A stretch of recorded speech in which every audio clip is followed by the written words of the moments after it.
Começa agora mais um Acontece. Você conferiu aí a minha mãe e eu, a gente se divertindo na semana passada ali no estante da Unify, na feira juntou. Queria aproveitar para mandar aí um abraço pro Gão, o Maciel, a Flávia Beraldo, a Paulinha Madeiros. E agora a gente está começando mais uma edição do Acontece, nossa edição especial de Carnaval. É isso mesmo, você que está curtindo os bloquinhos de São João na região, Carnaval de rua, baile.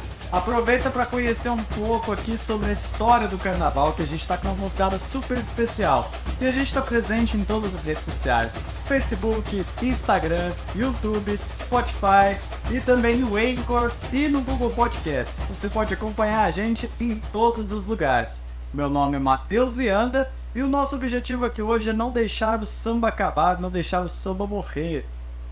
Eu sou a Cláudia Cunha e eu vou falar uma frase do Arlindo Cruz. Ninguém nega que o negro é muita força, fé e raiz. De Lourdes, agitadora cultural de São João da Boa Vista, a gente vai falar sobre o samba. Eu sou o samba, a voz do morro, sim senhor. Agora sim, olha só, frases potentes aqui hoje. De Lourdes, então conta pra gente qual que é essa sua relação com o samba, desde quando que ela vem? Bom, eu, plagiando aqui a Maria Rita, cantora, eu não nasci no samba, mas o samba nasceu em mim. Eu fui para uma escola de samba quando eu tinha 17 anos.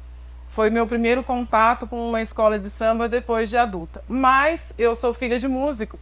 Então, aos finais de semana, enquanto meu pai limpava os instrumentos, o som que tocava era samba. Então, eu cresci ouvindo Jair Rodrigues, Noite Ilustrada, ouvia Aracide Almeida, ouvia os grandes sambistas do Rio, enquanto meu pai limpava os instrumentos e ia contando um pouco da história do samba. Ele fazia o quê? Ele colocava no aparelho de som enquanto ele... Rádio, né? Eu sou minha infância da década de 70, então era muito rádio. Vitrola, né? A gente tem muito LP de samba. E quais instrumentos que teu pai tinha? Meu pai tocava sopro na banda da Dona Gabriela, mas ele tocava percussão também. E no carnaval, meu pai tocava percussão. Então ele tocava caixinha e surdo. E você falou que você era da escola, você entrou numa escola de samba, né? Foi aqui em São João mesmo? Aqui em São João eu fui convidada, a história é bem legal. O Casca Fora Que Rolo, né, que era uma escola que tinha na década de 80, eles iam homenagear a Beija-Flor de Nilópolis. E eles precisavam de uma piná. Então eu fui convidada para ser um destaque representando a piná que tinha no samba enredo. Mas conta pra gente o que é. Então, a piná é uma passista da Beija-Flor de Nilópolis, do Rio de Janeiro. E quando o príncipe Charles esteve aqui no Brasil na década de 80, ele ficou encantado com ela. Então, no samba enredo da escola daqui de São João, que contava a história da Beija-Flor de Nilópolis, tinha referência a isso. Tanto é que se você der um Google perguntando da piná, vai aparecer essa história do príncipe segurando na mão dela. A piná é uma passista do Rio de Janeiro. Todo mundo que vem fica já encantado pelo carnaval do Rio de Janeiro, né? Mas sim, Charles ficou especificamente encantado por ela. Por ela, né? Uma passista, ela é maravilhosa e na época, na década de 80, não era muito normal e ela sempre foi careca. Então chamava muita atenção porque ela usava, né, a cabeça, o enfeite da cabeça, mas ela já era careca e até hoje. E de Lourdes, você não só está envolvida com o samba e com o carnaval desde essa época, mas você também procurou muito saber a parte histórica, né? O que te atraiu nisso? O que me atrai no samba foi a história da Tia Ciata. Eu sou uma apaixonada pelos meus ancestrais e antepassados.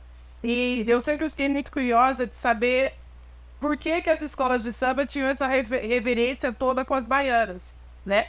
E aí eu fui conhecer... É a única ala que é exclusiva de uma região do Brasil, vamos dizer tradicionalmente. assim, né? Então, e tem a história das baianas na escola de samba, ela começa no final do século XIX, quando o samba, que era das senzalas, né, que eram feitos pelos pessoal escravizados, quando teve a abolição da escravatura, muitos baianos mudaram para o Rio de Janeiro.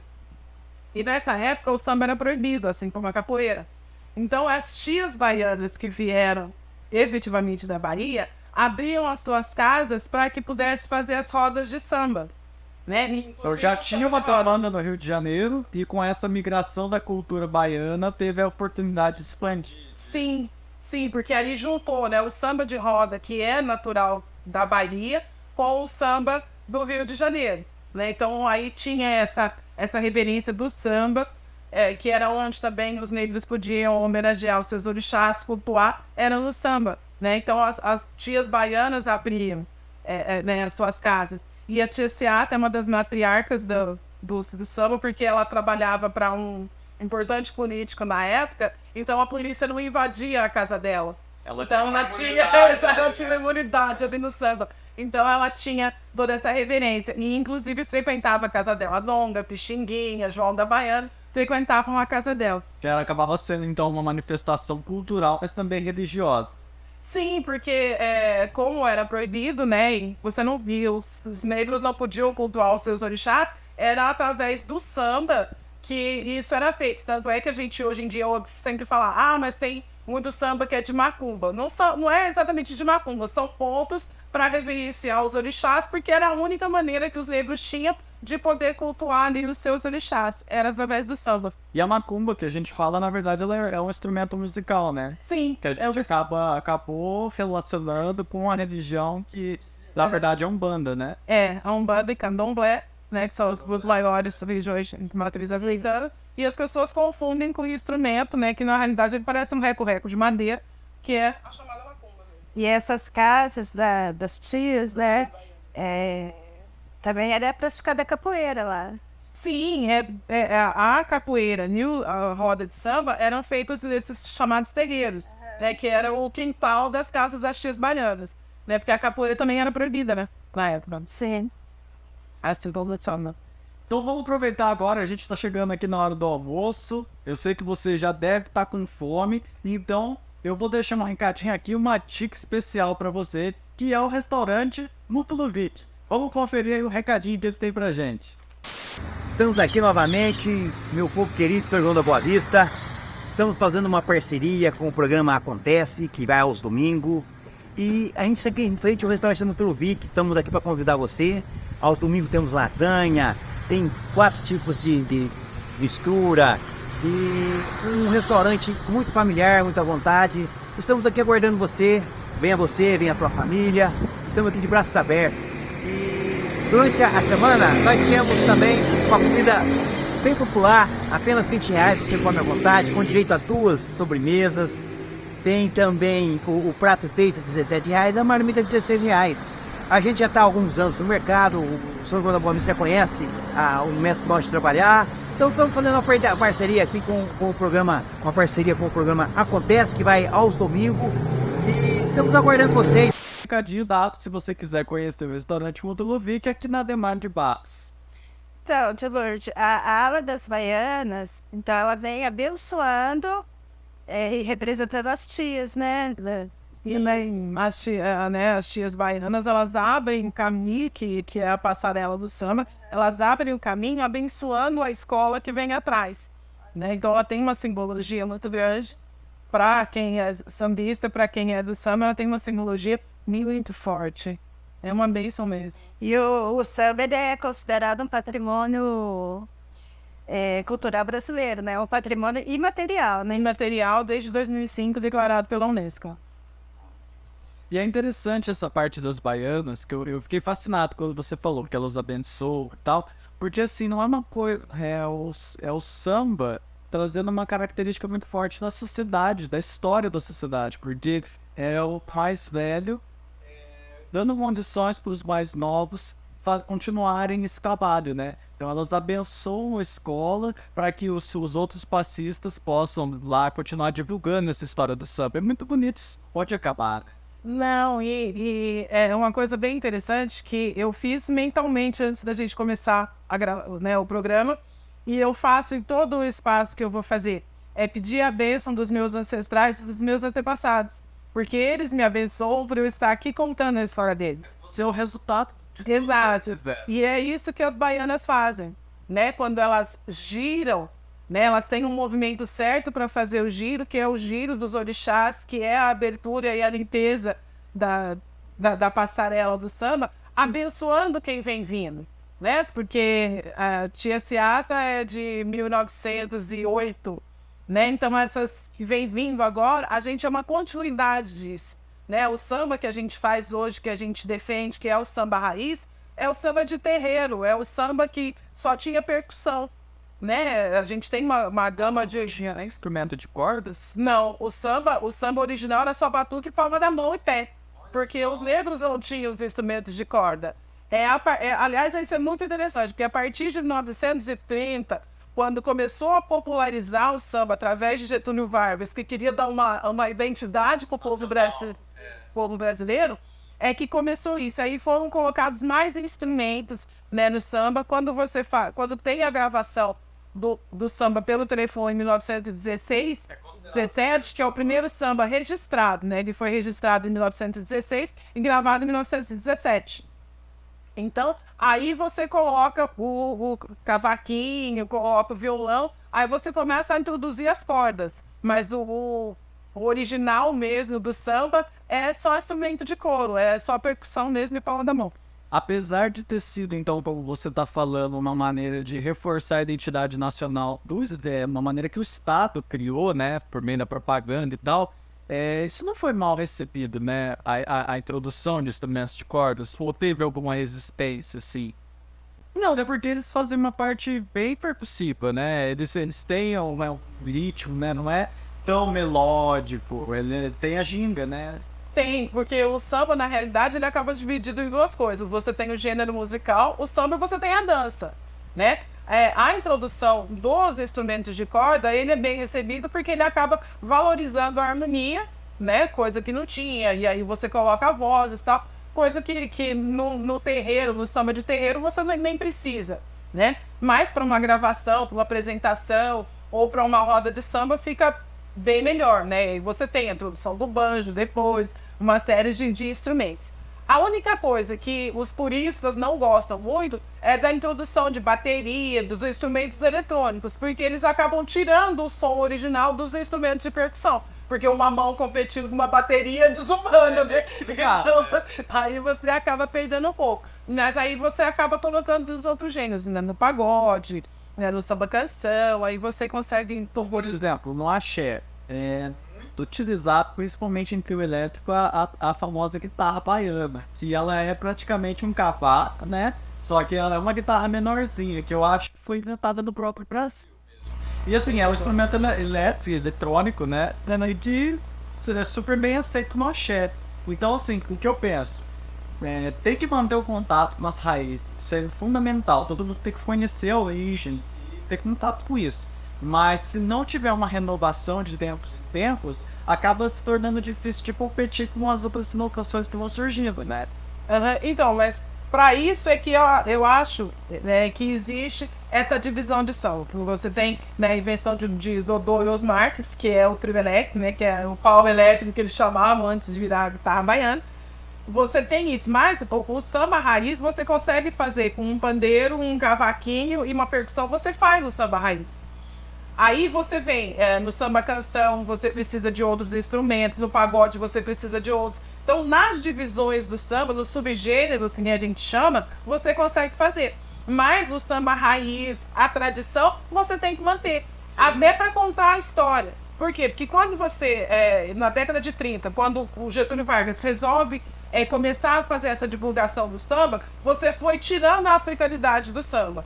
É isso que não pode acontecer, por isso que a gente tem que manter a tradição. Você pode contar a história do samba, que nem na Bossa Nova, você vem na Tonara Leão, né, cantando também lindamente o samba. Mas não é o samba tradicional, embora ela tenha subido o morro para beber na fonte, o que ela apresenta não é igual. Então, você tem essas divisões. Você tem o choro, por exemplo, né, que é considerado uma música estritamente brasileira, mas que traz os instrumentos de percussão do samba raiz. Aliás, eu acho difícil o gênero musical que tem tantas subdivisões, que avança tanto, né? Que tem uma raiz lá atrás e consegue avançar tanto até hoje, né? Eu vejo muitas subdivisões do rock, né? Eu sempre faço um paralelo entre o samba e o rock, até que em dado momento surge o samba rock. Sim, na década de 60, 70, né? Tem o samba rock muito tradicional no Rio de Janeiro, acho que mais em São Paulo, né? O pessoal dança mais em São Paulo. Que veio mesmo nessa batida através de Jorge Benjor, né? Eu acho o Erasmo Carlos. Sim, o Jorge Benjor foi o que mais fez né? E aí tem toda uma dança que é super gostosa e é bem tradicional também. Tilur, você tem o projeto Samba do Povo, que eu acho que é exatamente esse o objetivo, né? Como que funciona?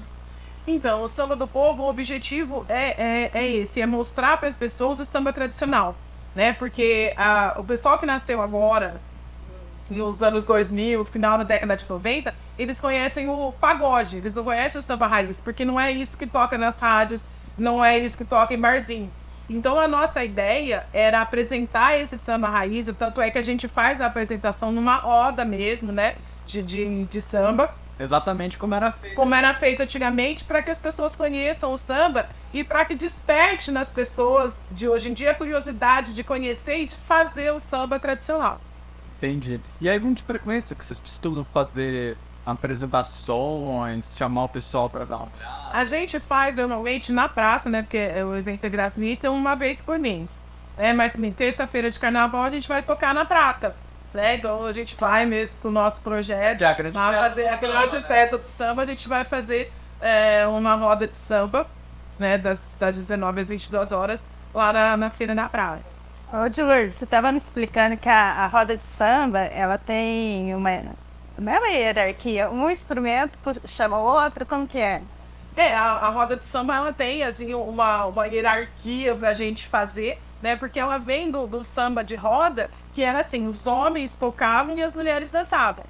Então ia uma de cada vez dançar, né? Aí depois se dançava de casal. Então você tem ali os instrumentos, normalmente, hoje em dia, ele é comandado pelo cavaco, é o cavaco que dá o tom e começa, aí você vai colocando os outros instrumentos, né? Que normalmente no nosso projeto, principalmente, a gente vai com o pandeiro, o tantã e o surdo, né? E o repique, são ali os instrumentos mesmo que comandam. E a gente sempre pede a bênção para poder tocar, para poder sentar na roda, né? Para homenagear, e a gente sempre pede a bênção, principalmente para poder manusear os instrumentos ali. Eu acho interessante, só te cortando, Matheus, porque ela estava me explicando, a gente que não tem esse conhecimento e que vê de fora, eu nunca imaginei que tivesse, né, tudo isso. Eu ia falar que dá pra fazer um paralelo com a capoeira, né? Porque na capoeira é o berimbau fumada. Geralmente quem toca é o mestre.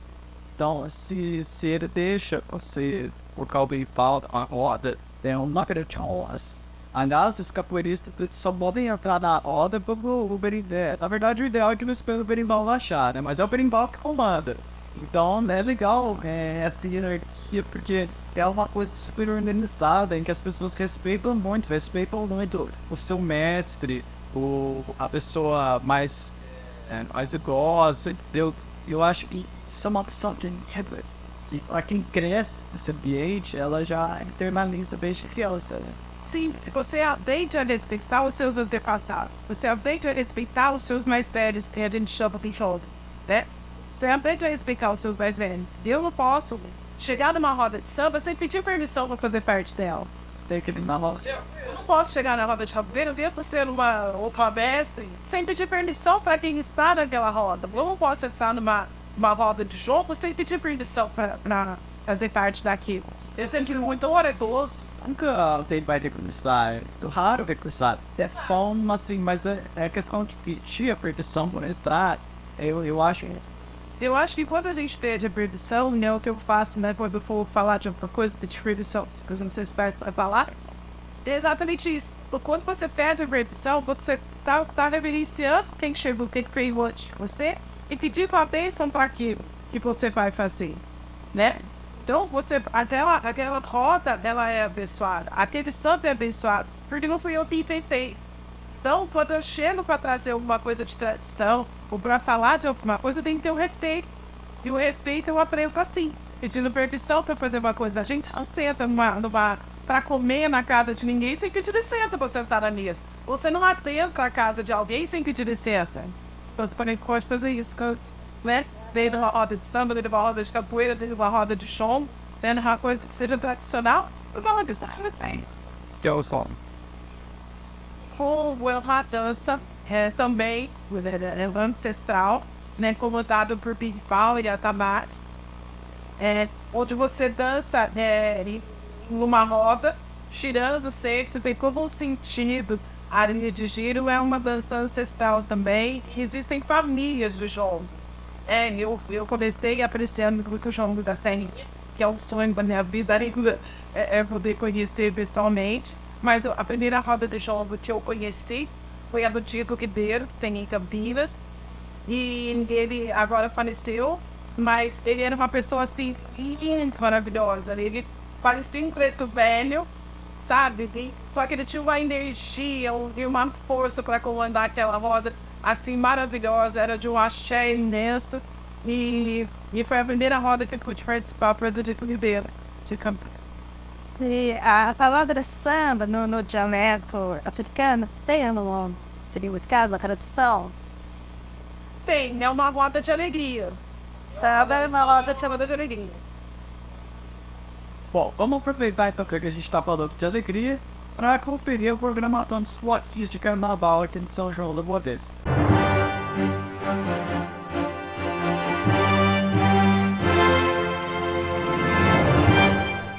Confira a programação do carnaval em São João da Boa Vista. Hoje, domingo, tá rolando os blocos do Pig na Avenida Dona Gertrudes, número 437, e do Japaloc na quadra de esportes da Vila 1º de Maio.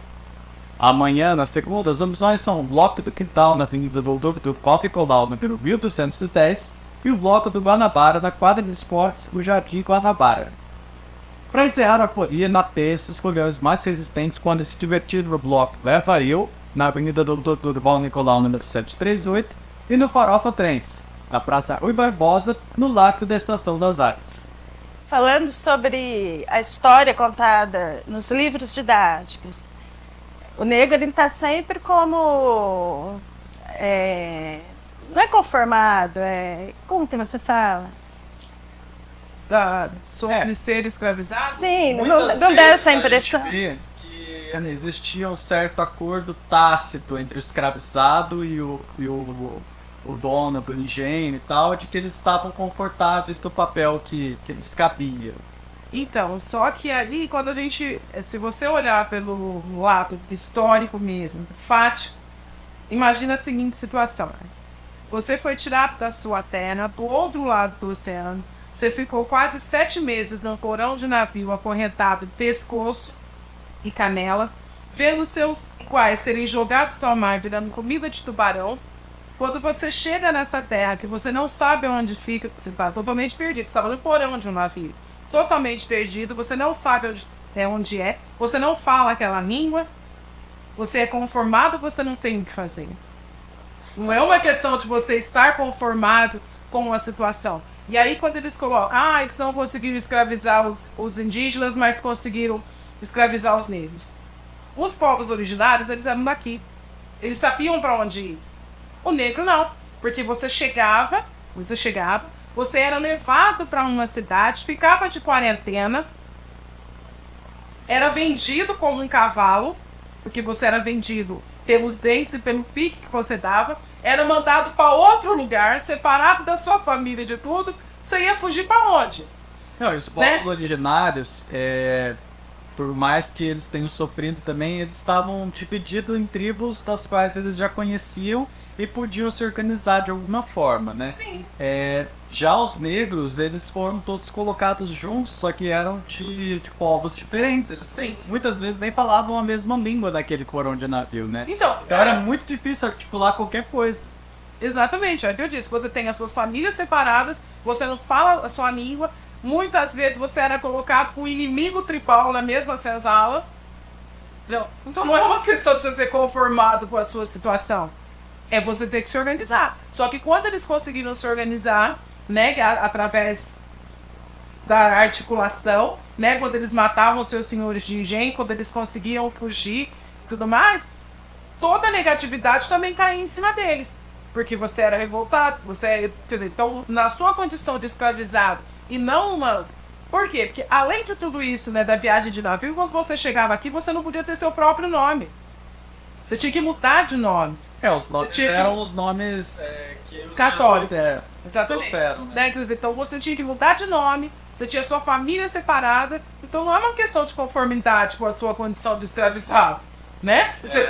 Pelo menos você tinha que se situar até para poder fugir, você tinha que saber alguma coisa, né? E quando isso foi acontecendo, as revoltas começaram a acontecer também. Só que ninguém, como quem conta a história é sempre o fazendeiro, essa parte de organização ninguém conta. Assim como também quando você vai contar a história da abolição da escravatura, você quase nunca fala das associações de abolicionistas negros. Você não conta a história de Luiz Gama do tanto de escravizados que ele libertou. Né? Você não conta a história de Luiz Amaro, você não conta as revoltas que tiveram. Entendeu? Você não conta nada disso. Aliás, raramente a gente coloca a mulher no papel da história que ela teve, né? Porque várias mulheres são responsáveis por vários acontecimentos importantes, muitos deles anteriores aos acontecimentos feitos por homens, só que eles não são, ou não estiveram registrados, ou eles não são divulgados mesmo, né? Então, mas em questão de registro, você pode perceber que a história do negro ela é oral, ela não é escrita. Porque na eles maioria estavam num das lugar que vezes eles não conheciam o idioma. Exatamente, não conheciam o idioma, não tinham acesso a isso, tanto é que no começo, mesmo após a abolição, tem uma lei que proibiu o negro de estudar. Então, como que você ia fazer o registro de estudo? Você não tinha, né? E quando você conseguia a sua liberdade, você ia tentar reunir a sua família, saber o que acontecia com isso. Então, tem essa dificuldade também, que nem no próprio caso do Luiz Gama, né? Foi alfabetizado pelo padre que o comprou, né? Foi alfabetizado por ele. Só que ele não pôde cursar na faculdade de Direito por ser um negro, mesmo sendo um negro liberto, não pôde cursar, né? E só teve agora, em 2018, reconhecido sua condição de advogado.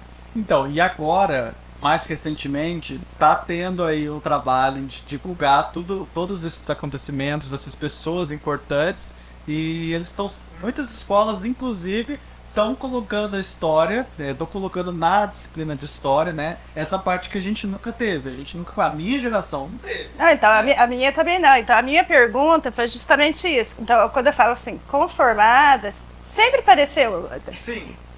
Não tinha essas, não se falavam das revoltas, né? O que a gente estuda lá são os quilombos, né? Mas bem... Mas a gente estuda os quilombos também de uma maneira negativa. Sim. Você não estuda, por exemplo, o quilombo de Zumbi, por exemplo, você não estuda ele como uma potência que ele era. Você conhece o quilombo só por conta da morte de Zumbi. Mas quando você vai contar a história de Zumbi, né, que dá origem ao Dia da Consciência Negra, as pessoas tentam dizer que Zumbi não pode ser herói, que Zumbi tinha escravos, que Zumbi era guerreiro. Entendeu? Mas é desconstruído isso e não é passado. E assim, e mesmo agora, se a gente falar, a lei que introduz a história do negro e do povo africano, ela não é recente, né? A lei 10.639 é lá de trás. Só que ela não é cumprida até hoje, porque quando você pergunta para algumas crianças se elas conhecem a história, elas continuam sem conhecer. Porque não é interessante que você faça essa divulgação. Por isso que eu sou tão a favor de você manter as tradições.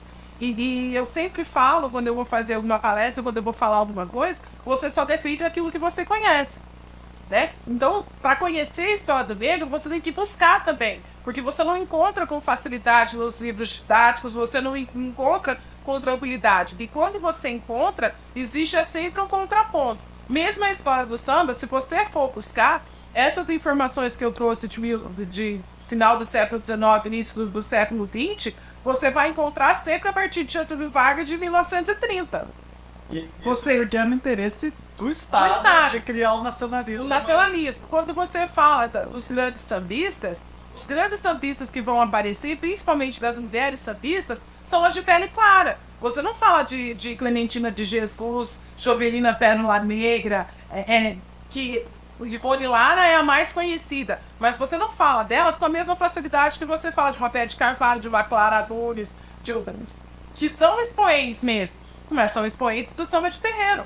Elas vieram de escola de samba. Ivone Lara compunha samba enredo e o primo assinava, porque ela era mulher e não podia participar da aula de compositores. Então, quer dizer, você precisa conhecer a história, mas conhecer a fundo, porque senão você vai sempre repetir aquilo que todo mundo já conhece, aquilo que você tem acesso. Então a gente precisa conhecer a história como um todo. Assim como eu também, eu sempre falo isso, eu também tive a mesma instrução da cartilha que qualquer outro branco tem. Então eu também não conhecia a minha história. Eu também não tinha orgulho de ser negra. Eu tenho hoje em dia porque eu conheço. Eu tenho hoje em dia porque o conhecimento que eu tenho faz com que eu consiga transmitir. Mas nem sempre foi assim. Aliás, você sente que agora, mais recentemente, por exemplo, os últimos 5, 10 anos, até você mesmo tem sido mais convidada para divulgar isso, para ir em palestras em escolas, sente que está tendo um interesse genuíno agora de resgatar, de trazer essa história, desse buraco que a gente tinha na história? Eu acho que sim, mas não por conta de querer o conhecimento. As pessoas vão em cima por conta do crime de racismo. Politicamente correto. Exatamente. Então, eles vão em cima do crime de racismo porque eles não se conformam com isso. A sociedade, infelizmente, não se conforma com o crime de racismo. Então, o que a gente é chamado para explicar é por que hoje em dia você tem tanta denúncia. Eu acho que eu ouvi na semana passada. Como assim o Brasil é racista? Se foi nos Estados Unidos que teve a guerra civil, se foi na África do Sul que tinha o apartheid, o Brasil é racista? Não é racista. Sim, então, ontem eu até falei sobre isso. Né, que as pessoas têm essa ideia, e aí a gente volta lá em 1930, com Getúlio Vargas, quando começa-se essa valorização da miscigenação, né, para mostrar que a gente tinha uma raça brasileira que era a mistura. Mas se você pensar que a maioria da miscigenação começou com o estupro das negras. Sim, sim. Né? Elas eram abusadas. Elas eram abusadas normalmente para engravidar, para que o seu leite sustentasse o filho das senhazinhas, né? E aí essa miscigenação ela não era aceita nem pelo senhor, né? Pela mulher dele não era aceita, e também não era aceita na senzala, né? Porque tinha uma diferenciação, porque as pretas de pele mais clara iam trabalhar na casa do senhor, na casa grande, e as negras retidas como eu iam para a lavoura, né? Então toda essa construção, ela precisa existir para que você chegue na valorização de hoje em dia. Então, quando as pessoas chamam a gente, mas eu agradeço. Eu sempre falo que, embora seja ruim que as pessoas deem visibilidade para o negro só em novembro, se é novembro que eu posso falar da minha negritude, é novembro que eu vou usar. Se é nesse momento que eu tenho voz, é essa voz que eu vou usar. Para que a gente divulgue, para que a gente mostre isso. E eu acho que o racismo só vai diminuir no Brasil quando eles tiverem consciência, quando a sociedade tiver consciência que a escravidão é um crime contra a humanidade. Contra nós mesmos. Exatamente, é um crime contra a humanidade. E ela não é reconhecida assim. Então ontem, quando eu disse isso, a pessoa disse para mim, a gente vê muito isso, né? Que hoje em dia tudo é racismo e é muito chato. E aí eu disse para ele, e vocês me perdoem se eu me emocionar, não é que hoje em dia tudo é racismo, sempre foi. Só que antes, quando eu era criança, o que eu sofria, eu não tinha para quem falar, então eu só chorava. Hoje em dia, eu tenho como reclamar, eu tenho aonde ir, antes eu não tinha. Antes eu tinha que ser estuprada e achar legal, porque aquele branco gostou de mim. Antes, quando alguém chamava eu e a minha irmã mais velha das irmãs Corvo, eu não tinha para quem reclamar, porque apontavam e riam, e eu tinha que aceitar isso como um racismo recreativo. E se eu reclamasse, é porque eu não tinha bom humor. Não, é porque isso doía. Entendeu? Uma pessoa que nunca te conheceu, que nunca chegou perto de você, falar que você fede porque você é preto, dói. Só que eu não tinha para quem reclamar. Você está inserido em uma sociedade que protege esse tipo de comportamento. Exatamente. Exato. Hoje em dia, se isso acontecer, eu tenho como me defender. Então não é que hoje em dia tudo é mimimi, tudo é racismo e antes era confortável. Antes não era confortável. Só que o preto não tinha o que fazer com aquilo. Mas isso também vem da educação que a gente recebeu, inclusive nas escolas, né? Porque eu acho que foi uma grande revolução também. O Dia da Consciência Negra é 20 de novembro. Porque nos livros didáticos se faz, né, dá bastante ênfase assim, a Princesa Isabel, que fez a Lei Áurea. E tudo bem, mas Foi um gesto bonito, a gente sabe que Dom Pedro era maçom. Os maçons, eles compravam muitas cartas de alforrias, né? A maçonaria teve um papel também, né? Eles compravam muitas cartas de alforrias, e o próprio Dom Pedro era maçom. Tá, mas parou aí. Então, o negro não foi protagonista. Quem foi protagonista foi a Princesa Isabel, que fez, ótimo, só... E a estrutura? Assinou a lei e foi onde os negros foram para o mundo, sem serviço. Porque hoje, se hoje já tem esse racismo em 2023, imagina naquela época. Eles estão libertos. E aí? Mas daria a lei da vadiagem. Por quê? Porque o negro não tinha mais casa, ele não tinha onde ir, eles foram ocupando os morros do Rio de Janeiro, né? E aí a gente contou a história do samba, que alguns negros da Bahia vieram para o Rio de Janeiro, que era a capital do país, e já tinha um grande contingente. E no Rio já foram criados os cortiços, né? E aí você vem, né? Você tem os cortiços, você tem as favelas, né? Você começa essa estrutura porque o negro não tinha de ir, ele não tinha trabalho. E aí vem a importância da mulher, que muitas mulheres nessa época sustentavam a casa. Por quê? Porque elas não perderam o emprego de doméstica, né? Elas continuavam trabalhando de cozinheira, continuavam fazendo. Aí vem as quituteiras que faziam os quitutos portugueses e vendiam na rua, né? Vem as baianas de tapuleiro pro Rio de Janeiro, né? Então você começa uma estrutura, mas já vem daí, porque você assinou. E quando a gente fala da Lei Áurea, embora tenha esse ato da Princesa Isabel, a gente não pode esquecer dos abolicionistas. Só de abolicionistas negros tinham mais de 250 associações. E no Leblon, no Rio de Janeiro, tinha um quilombo. E lá, nesse quilombo do Rio de Janeiro, eles plantavam camélia. Então essa camélia branca era o símbolo do abolicionista. Quem usasse na lapela era abolicionista. Olha só, não sabia disso. Ninguém sabe disso. Então, quer dizer, a gente tem que contar a história da Princesa Isabel, porque senão a Lei Áurea, que aliás é a lei mais curta que tem, né? Porque aboliu e cumpra-se. Né? A gente tem que, e sem deixou totalmente os negros à sua própria sorte, que não tinha nenhuma, né? Porque ninguém era originado daqui. Precisa se contar essa história das 250 associações de abolicionistas, do pessoal que sofreu para que chegasse nisso. Das pessoas que compravam a liberdade, das mulheres que foram em rua defender o seu ganha-pão. Tudo isso faz parte do contexto da história do negro. Não dá para você contar só da abolição para cá, que eu falei, você conta o samba de 1930 para cá. E antes, as escolas de samba mesmo, elas começaram em 1920. E a gente conhece as escolas de samba de agora. Tinham os cordões, né? E tinham algumas. E aí elas foram evoluindo de cordões para a escola de samba, né? E a gente tem a Lava-Pés. Deixa eu falar, no Rio de Janeiro é o Lava-Pés em São Paulo, que ainda está ativa, que inclusive é da Madrinha Eunice.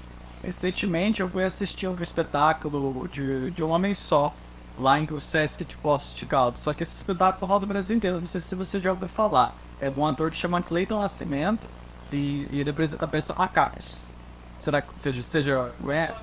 Ele tá indicado, inclusive, a melhor ator esse ano e com muita justiça, porque o que ele faz no Falford são 2h30 de espetáculo, onde ele conta a história do Brasil inteira, mas assim, nem de uma maneira dramática. A gente chora, na cena seguinte a gente ri. O que ele faz nesse do Falco é absurdo. Eu acho que foi o melhor ator que eu já pensei na dele, porque eu gosto muito de teatro, né? E ele conta toda a história que a gente não conhece. E ele traz fatos que a gente deveria conhecer de personagens que povoam aí nosso imaginário, né? A Princesa Isabel, João VI, e ele conta tudo, até os dias de hoje, né? E a gente sai de lá fazendo uma reflexão tão grande, porque tudo foi apagado, sim, tudo foi escondido. Foi omitido, né?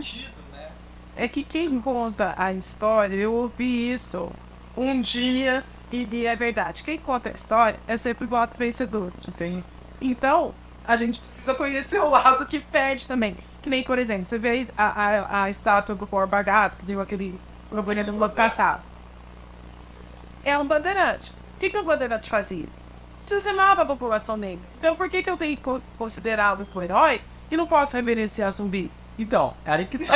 Esse negócio de quem conta a história são os vencedores é muito interessante porque até mais antigamente a gente via que existia essa preocupação de dizimar o perdedor. Sem deixar restar nenhum.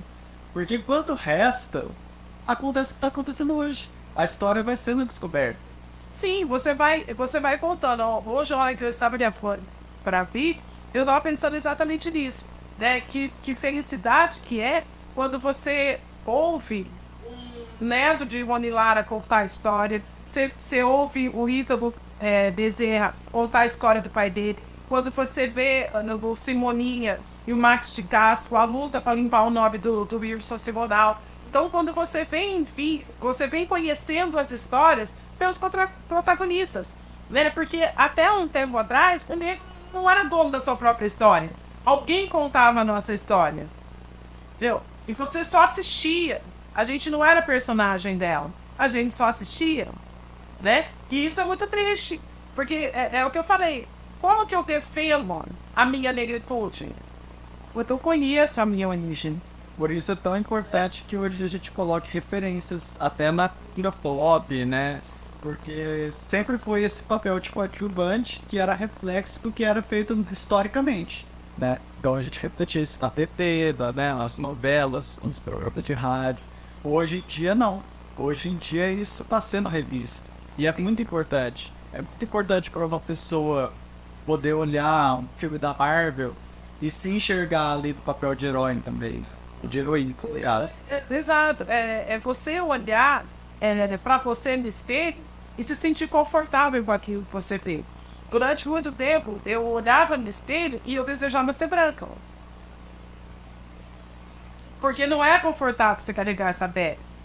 Hoje em dia, quando eu fui responder ao censo e a moça me disse, também é uma negra. Ela falou assim, você me desculpa, mas eu tenho que perguntar, né?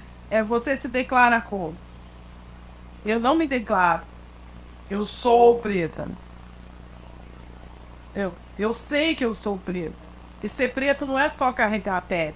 É o que a gente faz com isso. E eu sou preto. E até eu queria aproveitar então que a gente entrou nessa questão. Você foi a primeira mulher preta a integrar a Academia de Letras aqui de São João, né? Sim. Também posso passar. Setembro, se eu não me engano. Setembro, a 10 de setembro. E o que você acha que isso significa para as pessoas que você pode inspirar? Olha, significa muito. Porque é um espaço que as pessoas não imaginam que deve estar. Embora a original tenha sido fundada por negros, né? Sim. Machado de Assis. Machado de Assis. Que também, se você contar, ninguém conta que é negro, né? Você vai ver lá, os caras vão clareando. As fotos que a gente vê. André Rebouças também. Se você não falar que é negro, ninguém sabe, né? Porque eles vão clareando, daí vai mudando de cor. Mas é muito importante porque, assim, ainda as pessoas me questionam, mas você não tem livro para publicar. Eu não tenho, realmente, livro publicado. Mas eu sou advogado de formação e eu tenho escritos na área jurídica. Né? Meu primeiro escrito é meu TCC, que eu falo, inclusive, do tráfico de mulheres. E aí tem que levar em consideração que não é um livro, porém está publicado. E qual a relevância social desse texto? Exato. Né? Então, existe essa possibilidade. E o que eu acho que é inspirador? Até esse ano a gente tem ali uma programação e esse ano eu tenho uma palestra que eu falarei ali dos meus ancestrais. E é você poder contar do ponto de vista de um negro a história do negro. Né? É contar a história dos bairros negros de São João da Boa Vista. É você poder contar como a gente chegou aqui. Porque o meu pai, ele dá nome de uma rua aqui em São João. E quando eu fui fazer um breve relato da biografia dele, eu descobri que quando chegou nos meus bisavós, a gente não tinha mais o que contar. Porque aí perdia o nome, porque a gente não tinha sobrenome. A gente perdia o nome, ele veio de Andradas pra cá, eu não tinha mais como rastrear, porque as pessoas eram todas falecidas. Né? Meu pai, se vivo, teria 87 anos. Com a abolição 134, a gente tá ali, né? Então, eu não tinha quem contar. Eu não tinha como contar a história do meu pai. Então, sim, é meu pai. Então, quando eu tive a felicidade de poder escrever a minha própria biografia, que consta na academia, é um prazer.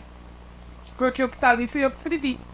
Eu estou vivendo isso. Eu estou escrevendo essa história. Entendeu? Os meus netos vão poder contar isso. Né? Eu vou conseguir fazer palestras, eu vou conseguir publicar livros, eu vou conseguir fazer com que a comunidade negra tenha uma voz num espaço tão tradicional que é uma academia de letras.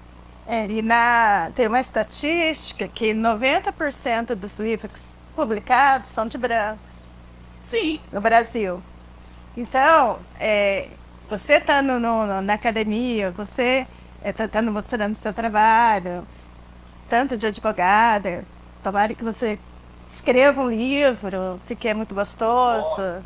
A gente quer isso. Eu escreverei. Você também tá servindo de exemplo para as pessoas também irem conquistar esse espaço. Porque se 90% dos livros escritos são brancos, esse movimento dos negros também tem que acontecer. Eles têm capacidade, eles têm que ir à luta, como você foi, não é?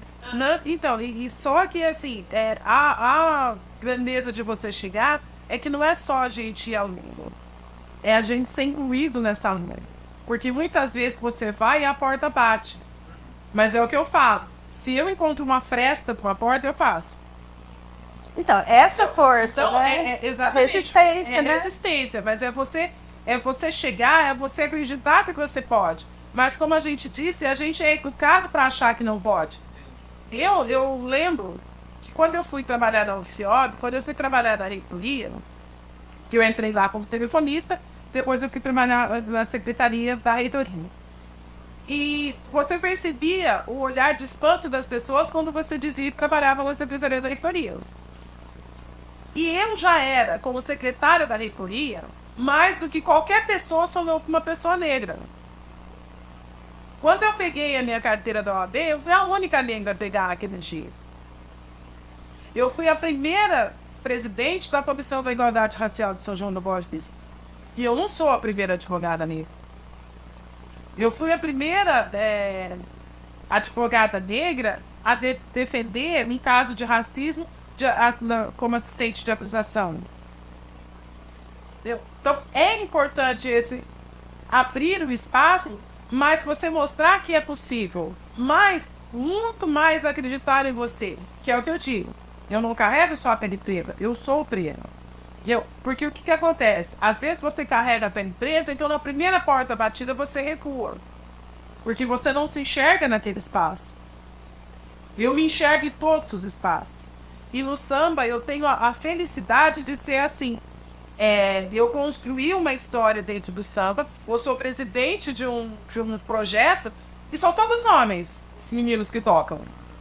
São todos homens. Mas eu tive a felicidade de poder sentar numa roda de samba. Às vezes as pessoas falam assim, mas você preside uma coisa e não toca. Você não toca? Eu toco, mas é que no dia do coisa eu não posso tocar, né? Porque ou eu produzo ou eu toco, né?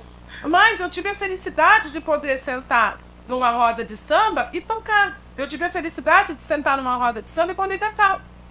E o respeito meu do samba começou assim, de eu sentar na roda. É porque as pessoas admiram a pessoa que chega e fala, não, eu quero participar disso daqui. Sim, eu falei, gente, eu quero isso. Esse surdo pulsa no meu coração. Eu quero fazer parte disso. E como que eu começo? Eu comecei com o chocalho, que é o primeiro instrumento ali que eles dão para as mulheres, mas não tem problema. Adoro, tenho uma coleção, mas eu gosto muito de reco, então tem vários reco, que eu gosto mesmo do som do reco. E agora eu entrei para fazer aula de padeiro, de choro, que eles, né? A gente quer aprender e evoluir, mas eu gosto também da percussão. Mas acontece, como eu disse, eu sou da década de 70, da minha infância e juventude da década de 80, mulher não tocava percussão. E é o que eu gosto. Então as minhas irmãs tocam corda e eu não tocava nada até chegar no samba porque eu não queria tocar percussão. Mas é de você ir construindo essa história, você ir construindo essa vivência, você ir chegando e ter o respeito. Eu tenho o respeito de todos os meninos do samba de São João, eu tenho esse respeito. Eu tenho respeito em Campinas, eu tenho respeito em São Paulo, né? Mas eu não deixo a peteca cair jamais. Eu vou aprendendo, eu vou fazendo workshops, eu vou construindo eu fui atrás da história dos bairros negros de São João para que eu pudesse contar. Então, eu vou evoluindo, né? E o meu sonho é contar mesmo a história dos grandes personagens negros de São João, porque a gente não os conhece, né? A gente conhece, quando a gente fala de personalidade negra de São João, você lembra do Tupito e da Nikita, Só. né? Então, são os dois que as pessoas conhecem. Então, de poder contar essa história, de poder escrever sobre isso, de poder falar sobre isso, para que as pessoas, os descendentes, tenham orgulho, né, disso. E lógico, falar de Geraldo Filho, que é São João, a gente também adora saber isso. Você falou sobre a dança. Eu tive uma aula de dança recentemente, inclusive com a Tainá, que tá, né? O Vitor Gouveia, que é um professor de dança muito bom em São João, ele tava falando pra gente que as danças de origem africana, elas têm uma vertente pro chão. Todas elas são voltadas pro chão. Então as danças de vertente europeia, elas são muito voltadas aqui pra cima, né? Balé, de B e tal. Aí ele falou que é porque com o cristianismo, né? Na Europa tem-se a buscar a energia do céu. E na África a energia vem da terra. Ela não. Estão aqui. Você acha que isso se aplica ao samba, que faz sentido? Porque eu vejo que elas são... As danças de matriz africanas, elas são voltadas pro chão. Sim, o jogo você dança descalço, samba de roda você dança descalço. É uma invenção da modernidade das escolas de samba, você sair de salto alto, porque samba duro você dança pelo chão, né? E você tem isso, o aterrar, você está próximo, é o que a gente falou, o som do tambor, né? O samba raiz, o som do terreiro, os contos de orixás, eles são feitos com atabaques, são chão. Você percebe que todas as pessoas normalmente elas estão descalças. Porque é o que você absorve da terra, é o contato com a natureza, né? Então, isso é preciso, e isso faz parte mesmo, e assim, e não vejo nada de depreciação nisso, né? De você buscar esse contato. E tem que nem a umbigada, né? Que é a que você toca assim, que é a dança da fertilidade, né? Que você toca o umbigo, né? Então tem todo um ritual para aquilo acontecer. E eu acho tudo isso maravilhoso, mas eu acho que as pessoas têm que dar a chance de conhecer. Sim, com certeza. Né? Dar a chance de conhecer. Porque quando você fala de uma roda de samba, você imagina os meninos tocando. Quando você fala de carnaval, você imagina as passistas seminuas sambando. Você não imagina a construção da escola de samba. Você não imagina até onde aquilo chegou. E essa visualização, essa supersexualização das negras, das chamadas mulatas, né, do samba, são uma construção da miscigenação para vender a identidade. Não tem nada a ver com o que... Exatamente, não tem nada a ver com a construção do samba, que era o que a gente estava falando. Então, as pessoas não conseguem separar isso. Né? Vamos para a sala de aula? Vamos, só deixa eu fazer uma perguntinha rapidinho. Você explicou o significado das baianas. Sim. Qual que é do mestre samba da porta-bandeira? Na escola de samba? Que é tão lindo, né? Eles representam o pavilhão da escola, né? É o nome da escola. A porta-bandeira, ela mostra o pavilhão e o mestre-sala é o guardião. Então, toda aquela dança é para reverenciar o pavilhão. O pavilhão de uma escola, você não pode chegar e tocar. Você tem que ter permissão para tocar. Seria a posição mais importante, né? Sim, sim. Ela carrega o nome da escola. Ela carrega a alma da escola. É o pavilhão. Tanto é que você não... Realmente. E tanto é que na dança da porta-bandeira, para ter uma pontuação 10 e tal, o pavilhão não pode enrolar, ele não pode dobrar. Ela tem um jeito certo de segurar. O mestre-sala também tem um jeito certo de dançar e de apresentar. E o mestre-sala não está reverenciando a bandeira? Eu ia perguntar isso agora. A bandeira. Reverencia a bandeira. Os dois, ela mostra e ele reverencia o pavilhão. Ele é o guardião do pavilhão. Eu também. Casal, entendeu? Se você aquela dança ali, não. É o pavilhão, ele é o guardião do pavilhão. Tanto é que quando ele vai apresentar, quando chega perto do público, ele pega no pavilhão. Ele reverencia o pavilhão. O nome da escola é a história da escola, é a construção da escola. Tanto é que quando você chega, você tem a permissão para para tocar no pavilhão, você sempre põe a cabeça primeiro e depois você beija. Tá batido bem para aquela escola, o reverência para aquela escola. E esse respeito também reforça muito a comunidade, né? A identidade daquela comunidade. Sim, exatamente. E é o que eu sempre falo.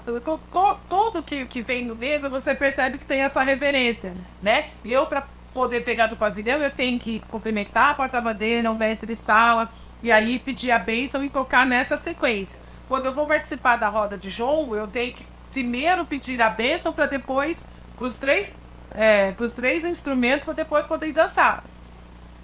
Entendeu? Então, quando eu vejo uma tia baiana ali, eu tenho que pedir a bênção para a tia baiana, para depois poder fazer qualquer coisa quando eu tenho uma tia baiana presente, né? Então, essa reverência, esse aprender, né, essa necessidade de fazer tudo isso, ela não pode ser esquecida. É muito respeito, né, envolvido. É muito respeito.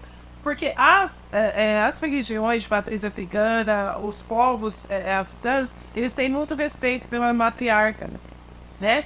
No caso, representada pela X. Né? Mas tem muito respeito pelas mulheres, né? Tem a mulher rei, né? Você tem muito respeito pelas mulheres. Então, você sempre pede a bênção dos seus mais velhos. Sempre. Sempre. É eles que te abençoam, eles te permitem que estar naquele espaço. Então você que já estava apaixonado pelo samba, pelo carnaval, já estava querendo entrar numa escola de samba, conhecer mais esse universo, agora provavelmente nada vai te segurar, né? É muito apaixonante essa história. Sala de aula? Vamos lá. Sala de aula com Cláudia Cunha.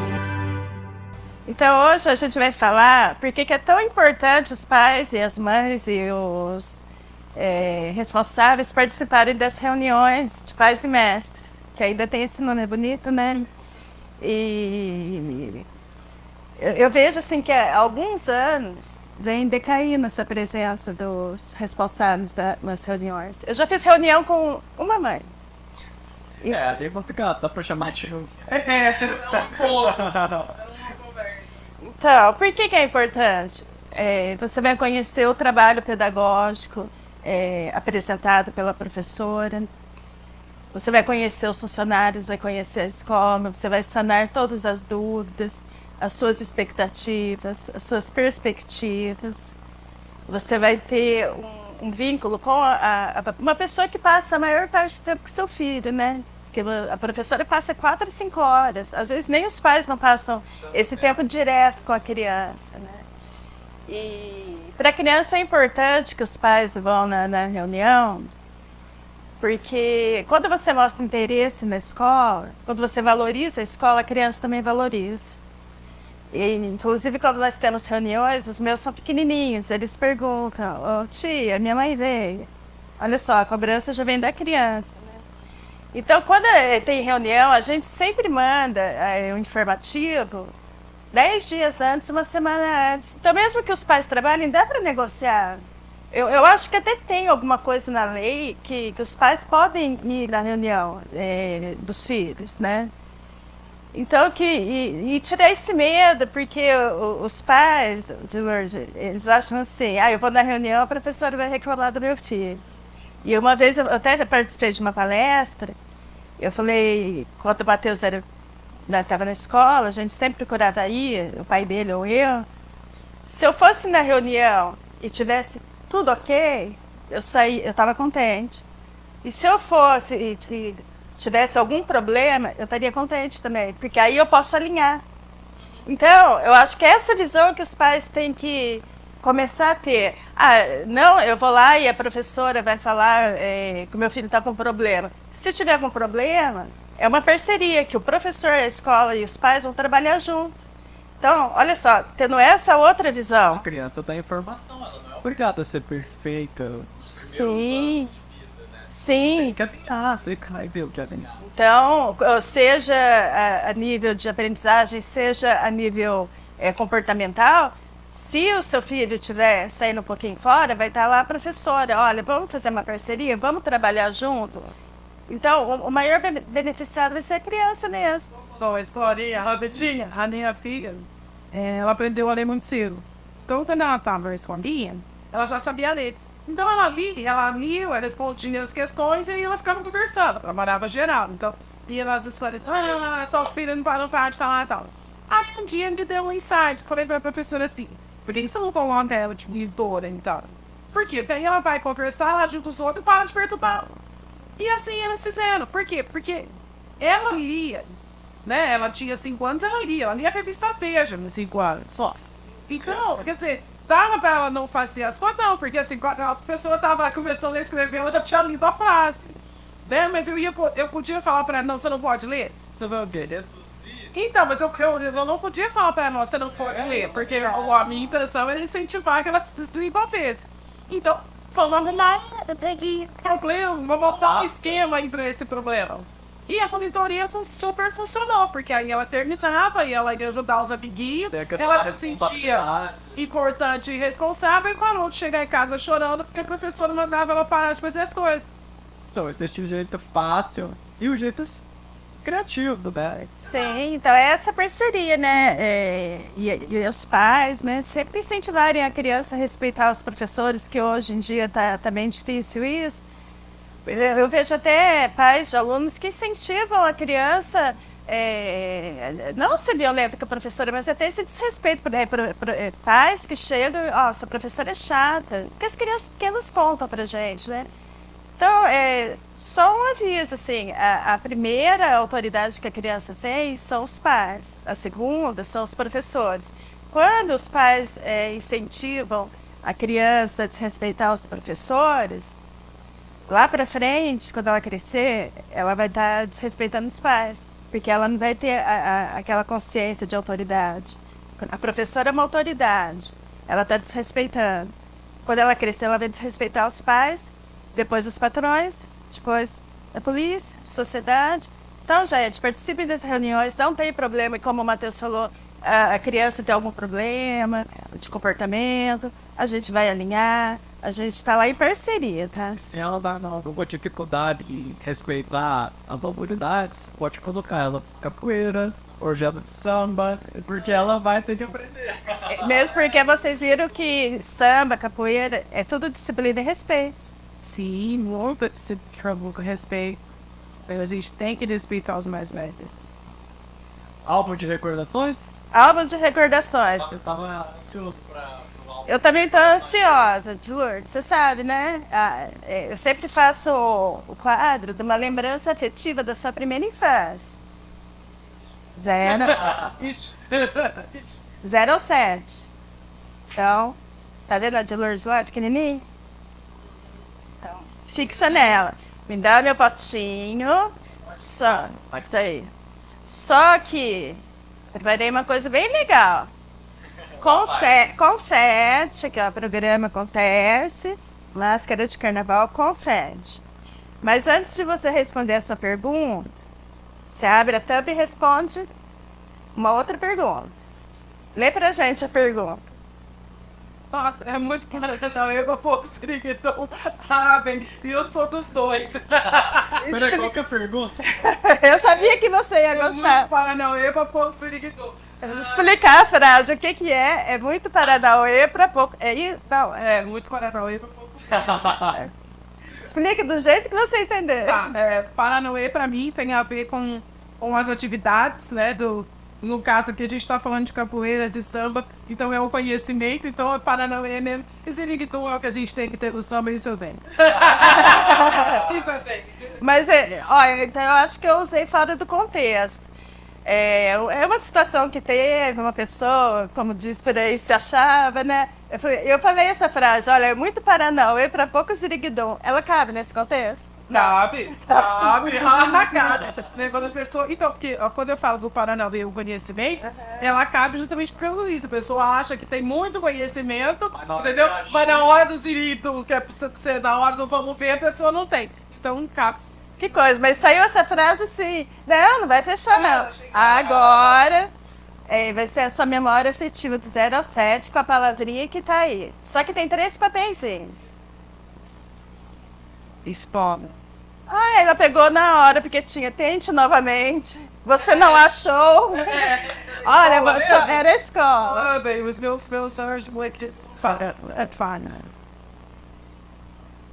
É recordação minha de escola. Positiva, afetiva. Não, então, é uma época bem complicada, mas eu tenho de positivo da escola.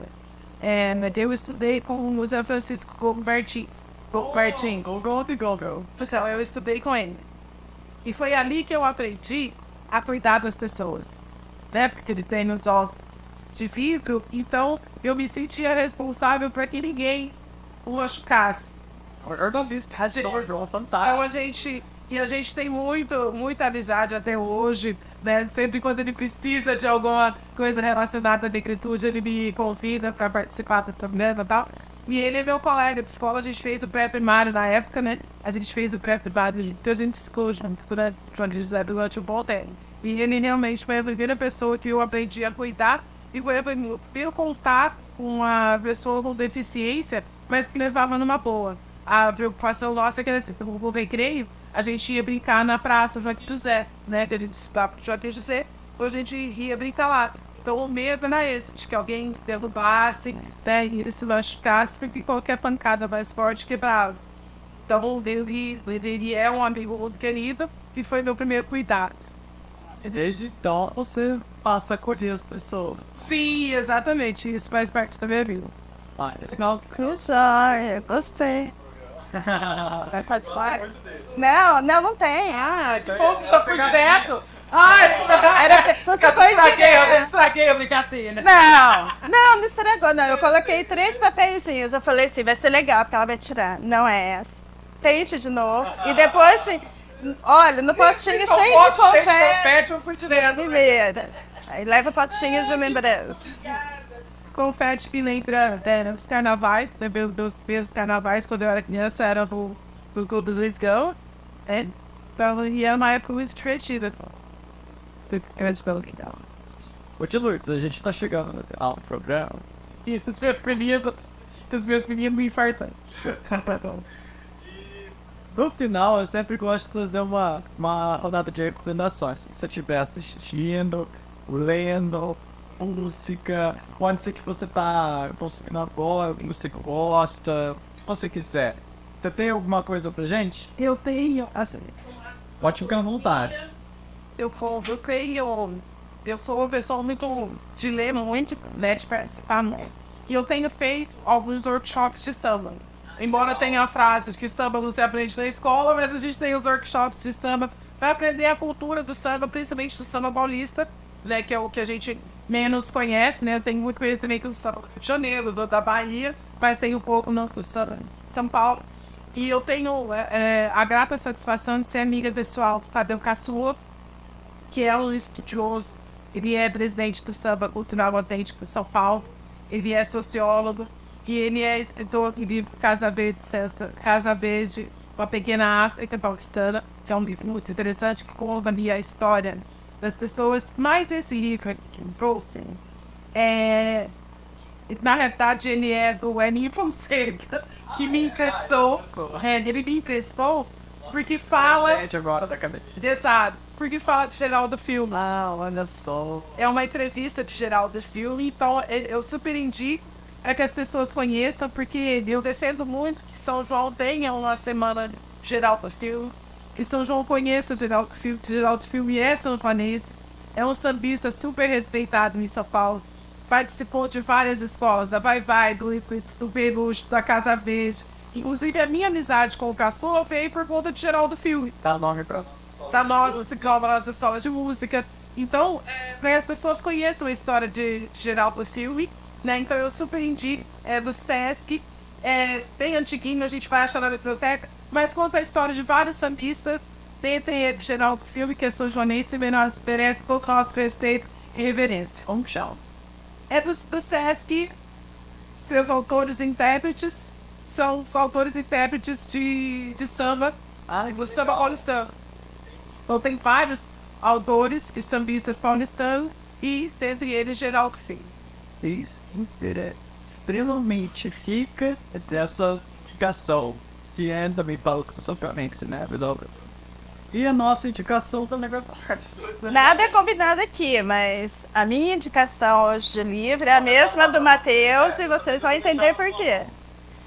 O nosso livro já chegou, A Jardineira. Tá lindo, né, Matheus? Tá perfeito. Tá lindo, como a gente dizia, né? A capa é uma obra de arte, é linda, foi feita por uma artista plástica. E os capítulos também são todos floridos, né, Matheus? Aqui, ó, no começo do capítulo. E o pessoal que comprou o nosso livro no pré-lançamento, em breve a gente vai estar fazendo a noite de autógrafos, entregando o livro. Seria o lançamento oficial, mas quem comprou pelo site da Editora Flight, né, já está recebendo em casa uma caixinha, né, da experiência Flight, e quem comprou diretamente com a gente vai poder participar dessa solenidade, dessa parte de autógrafo. É um evento. Ainda não vai ser, mas assim que chegar o lote, a gente já vai começar no nosso turismo. Aguarde que tá chegando. E caso a pessoa não possa comparecer por algum motivo, claro, a gente vai entregar na casa. Nós vamos entregar. Não tem problema nenhum. Mas indico, compareça. Primeiro que está planejando, cara, vai ser bem divertido. E também, depois que nós fizemos as vendas do pré-lançamento, algumas pessoas pediram o livro, então nós compramos alguns a mais para vender, né? Tá vendendo, né, Matheus? Para andar vendendo. Exatamente, bem lembrado. E com preço mais acessível também, né? Pelo site que tem prédio, não. Mais uma escritora para São João, a próxima é de Lourdes. E para fechar, então, inicialmente, o programa, eu sempre gosto de fazer uma pergunta mais reflexiva. Nossa, estado, né? Para você que está fazendo esse estudo, eu queria perguntar, na sua opinião, quais personalidades de São João merecem ser mais lembradas pelos seus feitos? E eu gosto. Agora sim. Nossa, é complicado e aí eu vou puxar a sardinha então pra frente porque eu acho que as grandes personalidades de São João, elas já têm a sua lembrança. Então eu insisto no Geraldo Filme, que é uma pessoa que eu acho que a gente tem que conhecer. Insisto no Dito Bita, porque ele tem grandes feitos na cidade e ninguém sabe. Então eu acho que as personalidades de São João, elas têm que ser, as personalidades negras, elas têm que ser mostradas e conhecidas. Porque a gente tem muitos anônimos que ajudaram a construir a nossa sociedade e que ninguém sabe, e que são negros. Por quê? Porque a história do negro não é oral. Então ela vai se perdendo junto com a memória das pessoas. E hoje em dia, por exemplo, a gente não tem mais o que tinha quando eu era criança, que era sentar para ouvir a história de tios e avós. Que eu sou apaixonada por isso, gente. De você sentar para ouvir os mais velhos. Hoje em dia você não tem isso, né? Não, olha interessante. E é nessas histórias que você aprende. Que você aprende o respeito que a gente estava falando, que você conhece a história. Por quê? Porque eles vivenciaram aquilo, né? Que nem, por exemplo, tem a história do Serol Benedito, né? É uma história real aquilo. E a gente fala esse ditado, sempre não conhece a história. Não, mas é uma expressão, mas ela existe. O Benedito era um personagem que ele ajudava a libertar os escravos. Então ele invadia as fazendas, libertando os escravizados. E aí eu pensava, o Serol Benedito, quando alguém chegava lá no botequim e falava assim, nossa, invadiram a fazenda do fulano. A pergunta era, será o Benedito? Porque era o que ele fazia. E aí tinha muitas pessoas que usavam a mesma capa preta, então às vezes nem era o Benedito mesmo, né? Era o pessoal do bando, assim. Mas se apropriavam do símbolo. Então, a gente conhecia isso, né? Então eu assisto muito que a gente conheça o Geraldo Filme, em tudo que ele fez pelo samba, que a gente conheça Dito Bito. Bem, a gente sempre fala o Esgama, que foi o que foi a atividade mais tempo. Mas o primeiro clube negro de São João foi o Henrique Dias, que é de 1936, e Dito Bito é um dos fundadores. Então a gente tem que conhecer essas histórias. Perfeito. Bom, a gente encerra por aqui essa edição mais do que especial do Acontece, né? Nossa edição de carnaval. Eu espero que tenha dado para aprender muito, se divertir muito. Eu, particularmente, saio muito renovado. E a gente aguarda vocês na nossa próxima edição.